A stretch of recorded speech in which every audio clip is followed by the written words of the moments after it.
we start from the root to address this. Reclaim your past, go back and fetch it. Sankofa. Sankofa. Without further ado, I'll turn it over to Mama Nobantu to introduce our brother Sam and allow him to share his screen. Thank you, Queen Raina.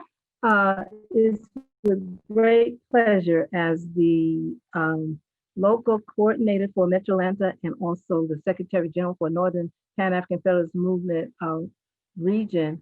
I would like to introduce Brother Sam, who is a Bannaker City regional coordinator. He is a grassroots journalist and educator with multidisciplinary experience as a writer, an editor, a producer, a researcher, and a filmmaker. His grassroots news brand, AIE Eyes on DC, serves as part of his effort to shed light on issues that affect people of African descent in the DC metropolitan region through community news events, in-depth articles, think pieces, and on-the-ground advocacy. In classrooms within the local African-centered and homeschool community, Brother Sam's instruction, including project-based learning opportunities, focus on major aspects of communications, reading, writing, speaking, and listening.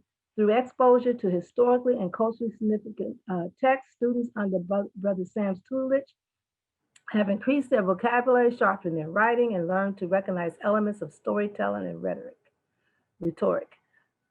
Brother Sam's instruction also enables students to practice self-determination, kujichagulia, and become competitive in today's globalized society. Brother Sam, a native Washingtonian of Liberian descent,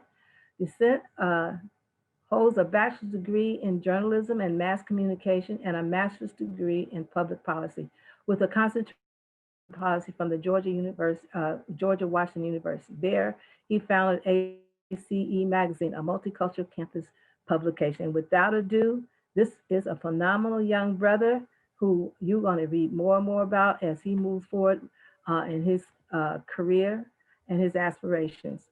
Brother Sam. Peace, peace, peace, peace. Many thanks for the awesome introduction, Mama Nobantu. Shout out to Sis Raina and everyone else who was essential in coordinating the Black Sustainability Summit, which is in its 5th year from what I understand. I'm very, very happy to be a part of this. This is history in the making, and we are part of history right now, just given the fact that we've gone through so much as African people, and we're organizing on behalf of ourselves and other African people in the United States and all around the world. So today's presentation, when I think about today's presentation as a Pan-African Federalist, and I'm going to explain that concept in just a second, the word sustainability is on my mind. And when I think about sustainability, I think about efficiency, and I think about effectiveness and the efficacy of systems that we're building. So when I look around the world today and I look at the mass protest around George Floyd, around Breonna Taylor, and now around ending SARS in Nigeria, I often think about the young people, my contemporaries, who come to me out of frustration, who are angry, who are action oriented, right? Who often talk about the need for doing something rather than talking. And I look at Pan-African Federalism as a form of doing something because organization is key. And organization is the most important tool that we have as African people because organization is what sustains us. And that's where sustainability comes in because we need a movement, we need an apparatus, we need an infrastructure that'll sustain our fight for self-determination, because our fight is not for just, better laws under a colonial system. It's not for the abolishment of the police, or it's not for protection from laws that make it harder for the police to get prosecuted. Those are just very small pieces and very small campaigns underneath what is the final frontier of our liberation, which is Pan-African Federalism. So for the next few minutes, because I'm going to make this presentation as efficient and as sustainable as possible, once again, going to that word, I want to make the case for Pan-African Federalism, the political unification of Africans, not only in Africa, but all around the world. Pan-African Federalism, I want to position that as the most sustainable form of government that we as African people can have, and one where we are united and organized and able to solve all of the problems that are in our purview. So today's objective, like I said again, is making the case for Pan-African federalism.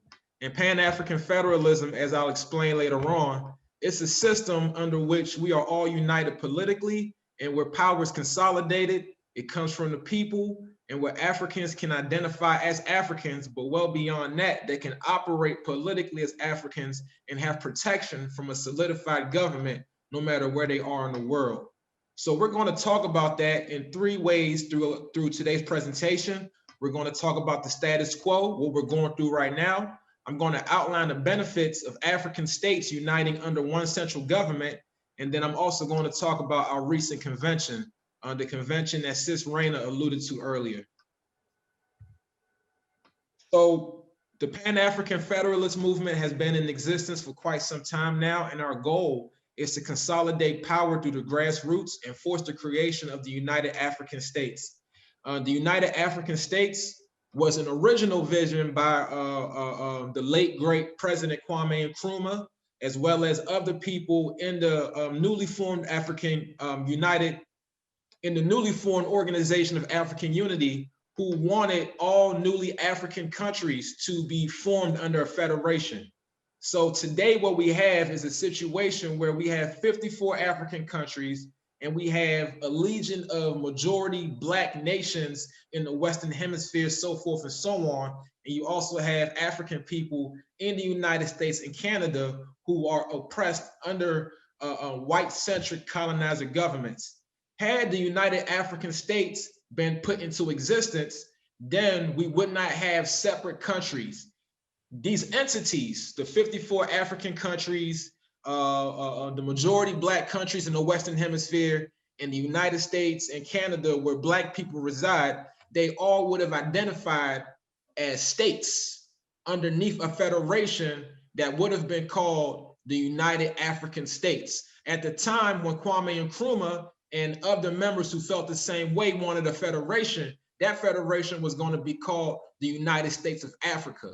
But what the Pan-African Federalist Movement is doing is taking that vision and bringing it into the 21st century. So our goal is to bring the entire African world into political existence through the United African States.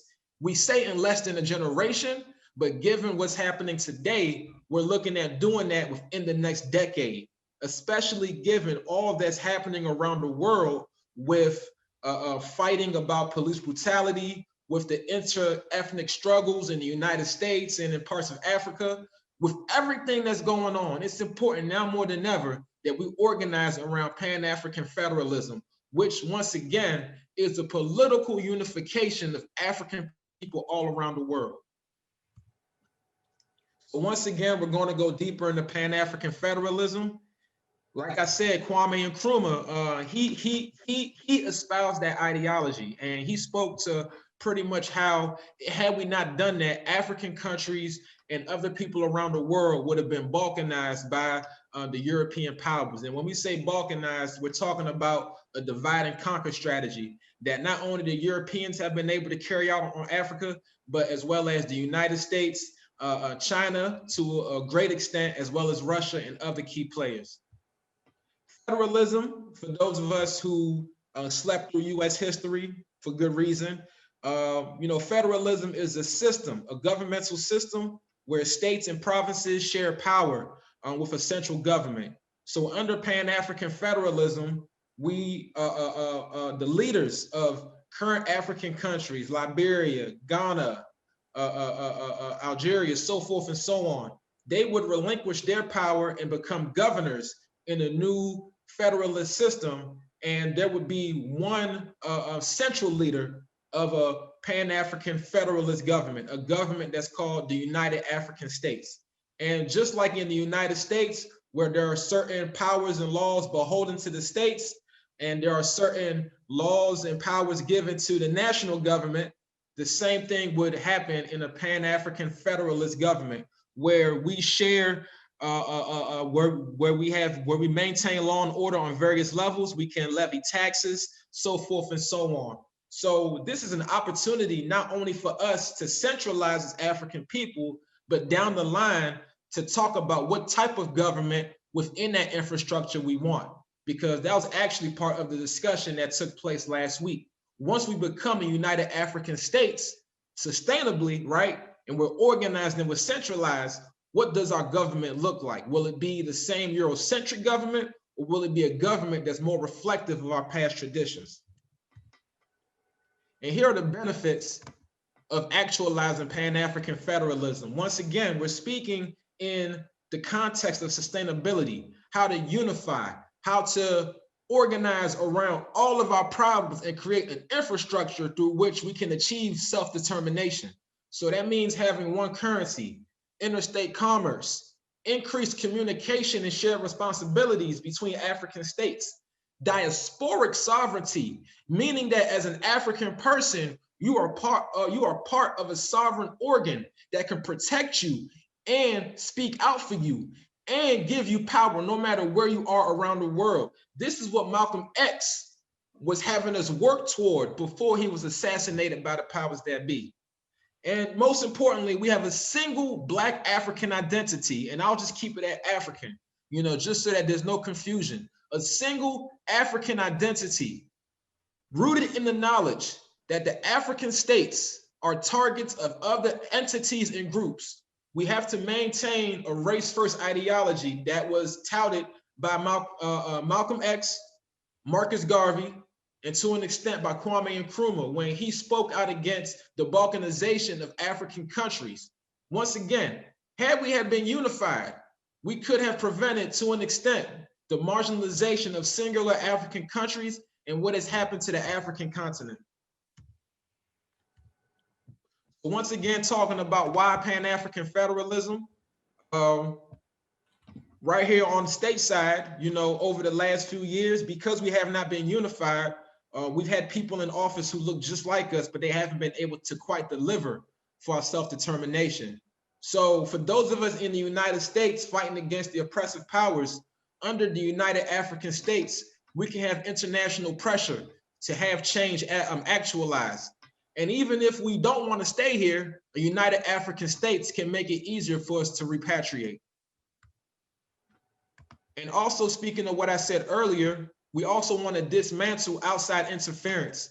The OAU wasn't able to do that, and not even the African Union today, unfortunately, is able to do that. Especially given the fact that they're beholden to other entities, and external entities are still coming into the African continent taking resources. And this is an article that I wrote speaking to all of those concepts in the July 23rd edition of the Washington Informer newspaper. And I'm making this case especially to people in North America. And I'm speaking, if any of you, guys are in the audience, I don't want to go off track by, speaking about ADOS or just anything else like that. What I will say is that the ADOS movement, even though people have some apprehensions about it, it's an opportunity for us to, rather than bemoan it and turn our backs away from it, to address those gripes and to address some misconceptions about what reparations should look like and about who brought on the conditions that we face. Right now, what I'm seeing in the era of Black Lives Matter and ADOS is that Africans in the United States are becoming more nationalistic rather than more Pan-Africanist. And this is our opportunity now to become more Pan-Africanist and to be more sustainable in the way that we attack these issues afflicting African people. Instead of us going at food insecurity, police brutality, housing insecurity, mental health, so forth and so on separately, we organize toward an infrastructure through which all of us who are tackling those issues separately can organize and create a government that can sustain all of those efforts easily. It's much easier said than done, but the whole fact is that we lay the groundwork right now to create a sustainable government that can last beyond a movement, beyond a hashtag. You know, if you speak to political scientists, they say that countries and governments mature in increments of 25 years or so. So we're looking at a 100-year plan for sustainable self-governance and sustainable sovereignty, sustainable self-determination. That looks like a lot of planning that is not sexy and is very political. It is much less sexier than what people want to admit in the era of hashtag activism. This is not hashtag activism. This is organizing that happens through long meetings, through hashing out the key details, and more importantly, organizing and aligning people so that they're continuing doing what they're doing, but in the interest of forming a global Pan-African Federalist government, where once again, power is consolidated at the top, but also shared among the states and most importantly, among the people. And before I wrap up, I just want to look back at the Pan-African Federalist Convention. I hope I have enough time for Q&A because I really don't like talking on and on. I think that the questions would really liven up the conversation here, but just so you keep going, Brother Sam, keep going. We started a little late. You flow. They need this information. Keep going. All right, no problem at all. No problem. Give thanks. So I just wanted to go into what happened last week at the North America Pan-African Federalist Convention. And at some point, I'm going to play the promo video. As a matter of fact, I think I should play the promo video for us, if y'all don't mind. I'm going to play the promo just to break up the monotony here. I want to give you guys a sense of what we were doing last week, of pretty much get a sense of what you could have expected had you been at the Pan-African Federalist Convention for North America. So you're going to give me a second to cue it up.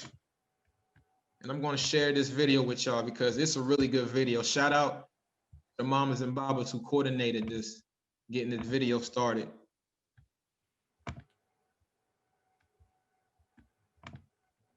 All right, I thought I was a techie, hold on. Okay. Matter of fact, I gotta share the sound, sorry.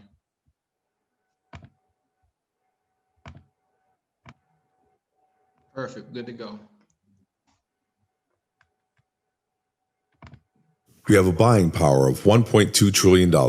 But what are we doing with it? The Regional Coordinating Committee for the Pan-African Federalist Movement in North America invites you to the North American Pan-African Federalist Convention. This year's theme is African Political Unity for Sovereignty and Upliftment. So join us as we take action and prepare for the Global Pan-African Conference, live October 15th to 19th via Zoom. Register now at eventbrite.com.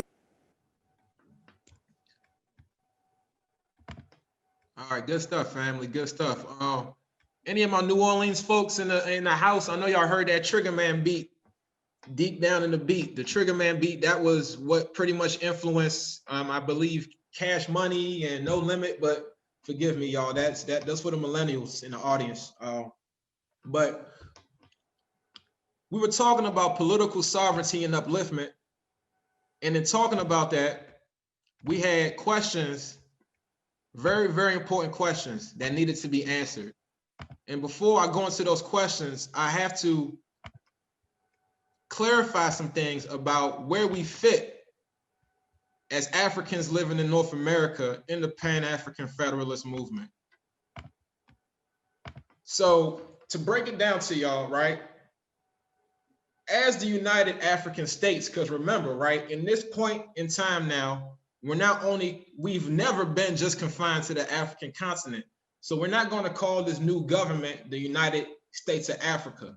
We're going to call it the United African States, all in the interest of making it be known that Africans are all around the world and Africans have been scattered and they are oppressed by colonizer governments, even on the continent. Because don't get it twisted, what's happening in Nigeria is as the result of a colonizer government being in place. A colonizer government that's funded by other colonizer governments in proxy wars, in proxy economic wars that keeps Africa balkanized and keeps Africa without resources. So a lot of what's happening around the world are people who look just like you and me fighting against colonizer governments. So when people say, well, it's Black people oppressing Black people, Africans oppressing Africans, what you're looking at is the final struggle in our self-determination, the class war that has often kept us from being free, because some people in government just don't understand the power of the people.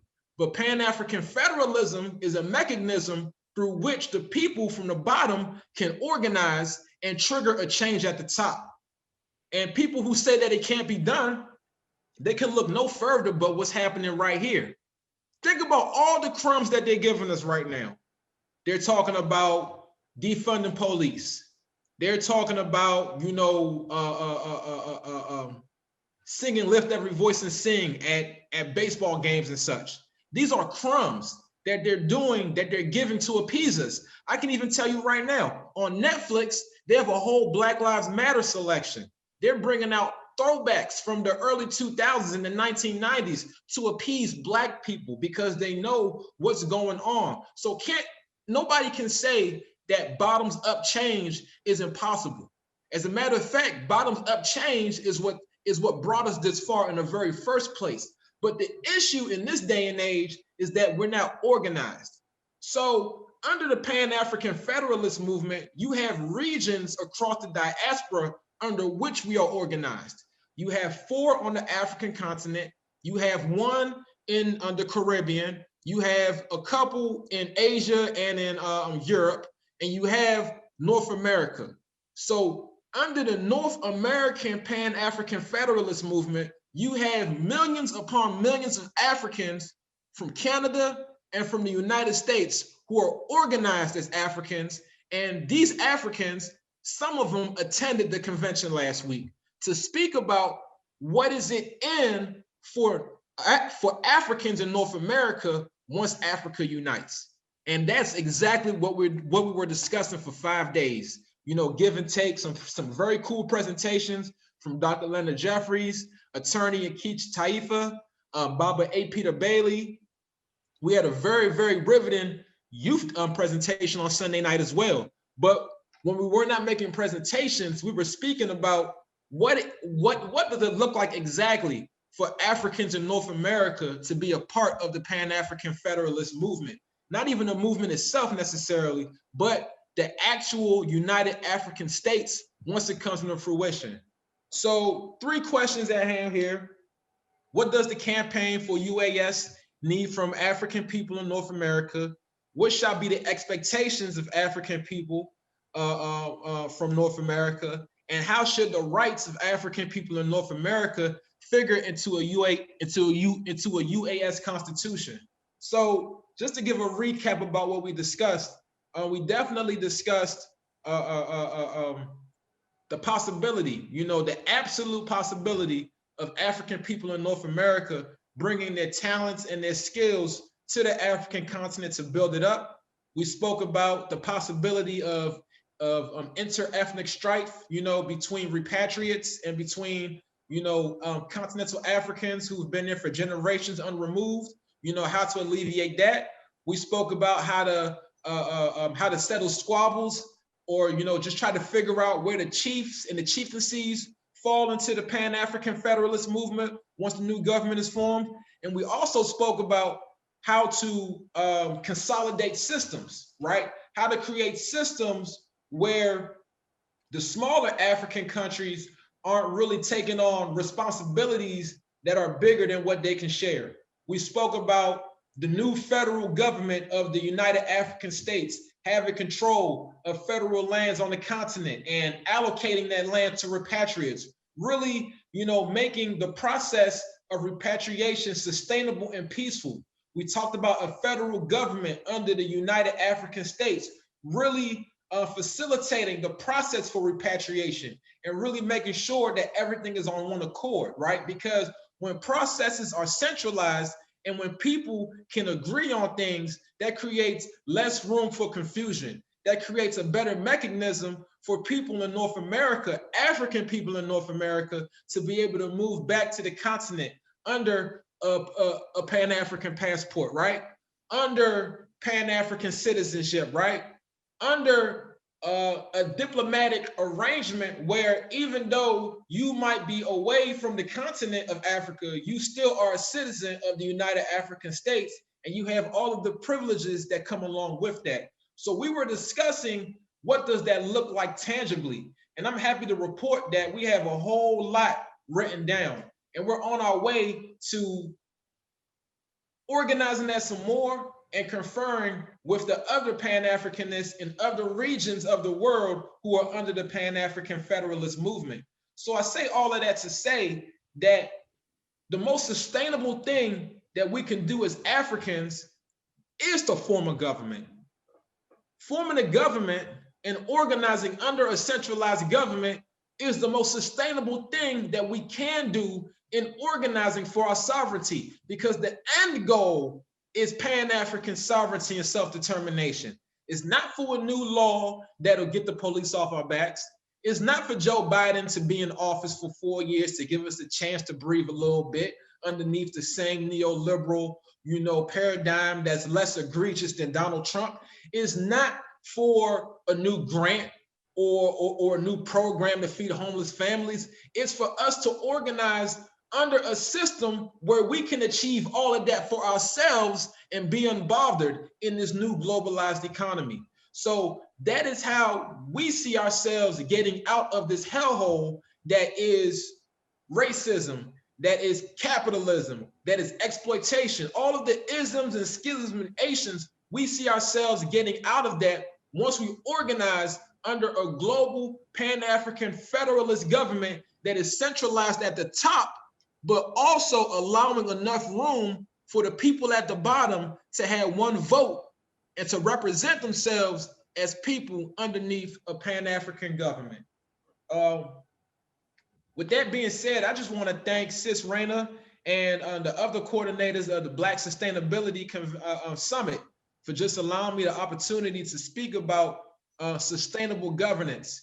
Governance that lasts beyond a meeting, that lasts beyond a hashtag. We're talking about going on for hundreds of years. The United States is less than 300 years old, and it's about to go out any second now because the so-called founding fathers were not sustainable in how they wanted to achieve sovereignty.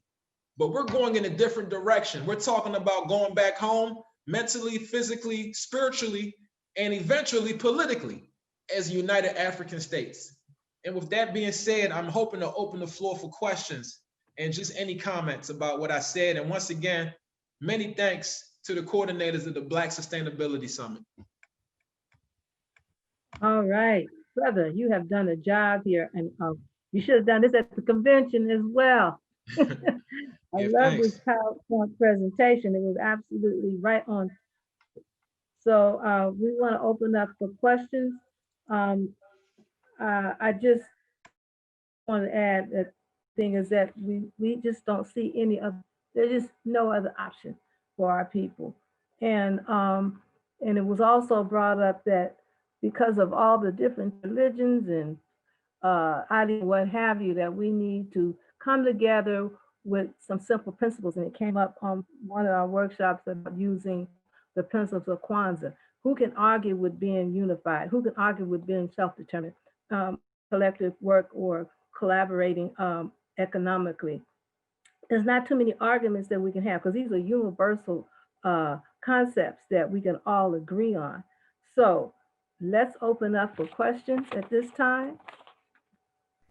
Please, can you hear me? Yes, we can hear you, Costco. I wanted to ask about an official currency. I came in, and excuse me if you answered this because I came in on the session a little late. But I wanted to ask, would you have some type of official currency? And if so, are you looking at using like blockchain technology with currencies and resource management? Great question. I briefly addressed the currency question earlier. I didn't allude to what type of currency, but what I do envision, I'm speaking for myself, we will have, a Pan-African government, the United African States will have one currency. Whether that's blockchain has yet to be determined, but I know that, given what's happening in the world right now, that does need to be taken under consideration. What I will hope is that we take stock of what resources we do have, and we find a way to wrap our currency around that. Because the United States, their currency is backed on just the promise of, you know, making money. That's what they have right now, because since the 1970s, they've been off of gold. So now they're just doing it off of credit. You know, other nations, they have currencies that are backed by materials, raw materials, things like that. So I'm hoping that, you know, in building our currency, that we do look into cryptocurrency, Bitcoin, but we also take stock of what natural resources we have and what can be leveraged. Let me add to that, Brother Sam. There's a sister, African sister, I think she's born here in America, who came up with the guap coin, and it's GUAPCOIN.com. And she has figured out the math algorithm on how to set up the cryptocurrency with blockchain for African people. So again, if you're interested, check out GUAPCOIN.com. Does that help answer your question, Costco? Yeah. I was just seeing what his thinking was. Oddly enough, you know, the computer started breaking up when he was answering the question. But I know Miss Evans as well. I'm a guap coin masternode holder. So I'm familiar with her in the campaign. I've met with her here in Atlanta. Oh, okay. All right. Any other comments or questions?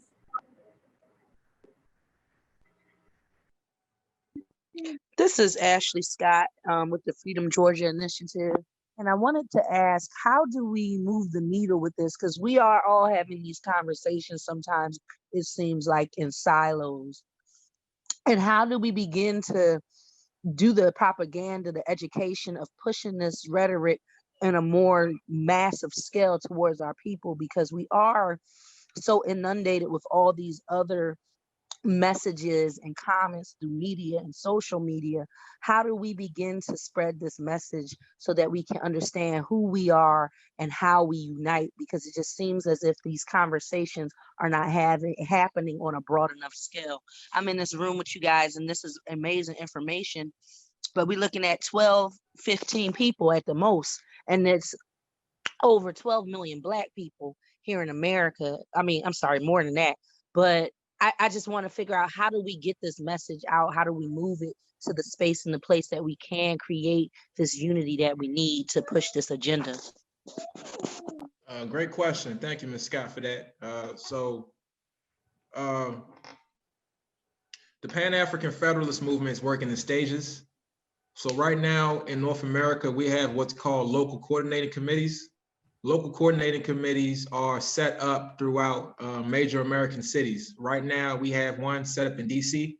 That's where I'm at. I'm organizing people in DC here. Mama Nabantu, like she said earlier, has the metro area of Atlanta. And we also have LCCs in Rhode Island, New York, as well as Toronto, Canada. Through the LCCs, we organize Pan-African individuals and organizations to form coalitions. That's our first step, organizing actual coalitions of people in major cities. Because first, we want to build a common understanding around people who already know what's going on. You know, oftentimes, you know, we try to go too fast, too early. And I understand the frustration about everything being done in silos. From my vantage point, that's sort of the reality of the social media world. Social media has allowed people to go into their silos. We're more separated. You know, folks really don't want to listen to the other side. What I see right now is Pan-African organizations and individuals already doing the work, building amongst themselves and getting support in the major cities. Then once that's solidified, we go on beyond that to reach people who might not be aware of what Pan-Africanism is, who might not be aware of how what's happening here in the United States connects with what's happening in Africa. And we do that, I envision, through educational campaigns, through building with, you know, influencers, on social media and in different, media outlets, whether it be newspapers, radio, things like that. But I do see us building a strong foundation first among the organizations and people that have been doing the work for a very long time, because that's where the life is going to be. And I would just want to push back a little bit, because at one point in time, I too thought that there wasn't much going on beyond our silos, but I do see that now people are waking up. I think these situations around the world are waking people up and people are becoming more aware. The issue is just that they're not being educated about what it will truly take for us to get there. And I see November 3rd being a turning point. Once November 3rd comes, I think that people will be more emboldened to want to join things like the Pan-African Federalist Movement and to organize, because it takes things like this for people to actually wake up. And that's dates like this what organizers look for all the time. Okay, so what I know I did. Once May 25th came and George Floyd, was killed on camera, I wasn't happy about it, but I did see a light click on in the eyes of people who I've been trying to convince for years now. So to sum up my long answer, because I get long-winded at times, we have to build a solid core among our Pan-African individuals and our Pan-African groups, because even in those groups, we disagree about things all the time. There are so many schisms within that group that if we speed and go beyond that first, then the whole movement just falls. So I see us doing what we're doing right now, organizing among ourselves and then building strategies to get more people beyond that. And if I can add to that, Brother Sam, we need to educate our young people, particularly in the African-centered schools and the homeschool from pre-K all up. This campaign was for the next generation, and we need to be grooming our young people to be our future leaders, because they don't know they'll be taught what's happened with the leaders on the continent and here who are not really working for us. So we need to train our young people to be the next leaders, the right information and the right historical information, so they don't make the same mistakes. Are there any more statements? Sam, we are in a divine time. As hard as it is today, you're in a divine time. So we have to keep focused. What you're doing is very powerful, and it's going to be very valuable to our community. Just know the people are waking up. You're seeing a lot. I do a lot of research and seeing what my people are doing, and I'm active at 72. And there's some great things going on. So I want you to be aware of that. It's not that there's so much in silos, but they are working like you are working. And so now it's learning to connect. Get to know Lamar Wilson. They also, over 2 years, they had already set up a cryptocurrency called the Garveys. I started learning about cryptocurrency over 2 years ago. And I'll get you information to connect with this young man. They are movers. They get things done.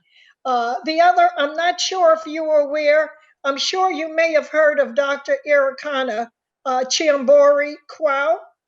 Yes, so they're working on, they formed an organization called the African Diaspora Development Institute. And they're working, putting together engineers. They're putting together medical professionals to do work in Africa. So there could be some connections that would be valuable to the work you're doing. But I love the idea, what you're talking about. Thank you. Give thanks. Don't give up. You said Garvey currency? Oh yes, I'll get you the information. They worked on, and he's one of a top cryptocurrency, but he's doing a lot of things. They're doing work with hemp and other things. Oh yes, they're great young people who are movers, And so not too long ago, I would say probably I would say about a year ago, they put together and we were able to collect and invest in about over $500,000 to work on the hemp projects. So they are some great young people who are movers just like yourself. So I don't want you to get discouraged. They're not so much in silos. Some things you do it quietly until you can say, checkmate. Wise words. I will keep that at the forefront of my mind. Give thanks. Yeah. Was Thanks that for Lamar Wilson? Was it Lamar Wilson's name? Yes, his name is Lamar Wilson. I'll get you all that information because Can you put it in good people. Can you put it in the chat? I sure will. All right, we would appreciate that because we definitely need to connect.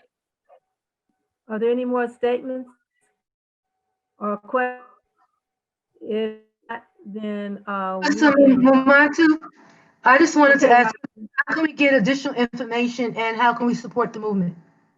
There you go. There we are. Sam, did you put that on there? Sam, you're on mute. Sorry. Sam, you're on mute. Sorry. cbpm.org/PAFM NORAM. Just type that, you'll be here. And this is a flyer from our convention. Yeah. So we got quite a lot coming up. We got quite a lot coming up in the next few months in terms of our planning. We're planning in advance of it's a convention, a similar convention, but it's going to take place on the continent at some point within the next 2 years, where all of the regional coordinating committees will convene and combine plans. And by that time, we would be stronger as a regional coordinating committee in North America, just us doing our individual works in the different major cities and regions throughout this continent.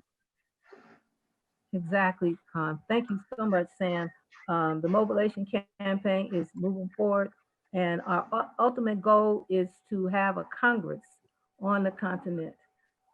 We haven't decided whether it's going to be in Mali, where we're looking at that being our headquarters, or Addis Ababa in Ethiopia.